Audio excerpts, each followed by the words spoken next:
നമസ്കാരം, I am doctor Shruti from GR Ayurveda.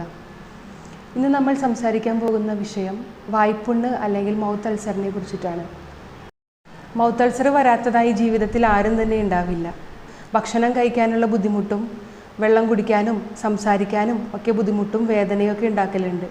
കൂടാതെ ചിലരിൽ ബ്ലീഡിങ്ങും ഉണ്ടാവലുണ്ട്.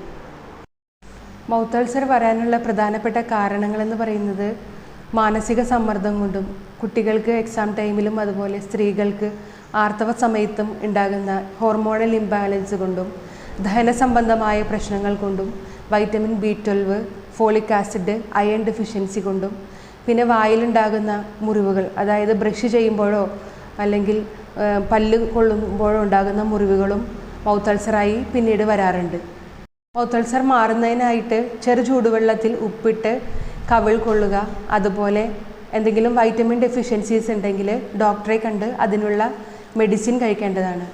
ഉണ്ടാവാതിരിക്കാനായിട്ടുള്ള പ്രിക്കോഷനായിട്ട് പറയുന്നത് ഓറൽ ക്യാവിറ്റി ഹൈജീൻ നന്നായിട്ട് സൂക്ഷിക്കുക, അതുപോലെ ദിവസവും 2 നേരം ബ്രഷ് ചെയ്യുക, വീണ്ടും മുറിവുകൾ ഉണ്ടാവാതിരിക്കാനായിട്ട് ശ്രദ്ധിക്കുക, പുകവലി, പാൻ മസാല, മദ്യപാനം എന്നിവ ഉപേക്ഷിക്കുക, ധാരാളം വെള്ളം കുടിക്കുക. അതുപോലെ വായ്പുണ്ണ് വരാനുള്ള പ്രധാന കാരണം ശരിയായ രീതിയിൽ ദഹനം നടക്കാത്തത് മൂലമാണെന്ന് നേരത്തെ പറഞ്ഞു. അപ്പോൾ അതുകൊണ്ട് നാരുകൾ അടങ്ങിയ ഫ്രൂട്ട്സും വെജിറ്റബിൾസും ഭക്ഷണത്തിൽ ധാരാളമായി ഉൾപ്പെടുത്തുക.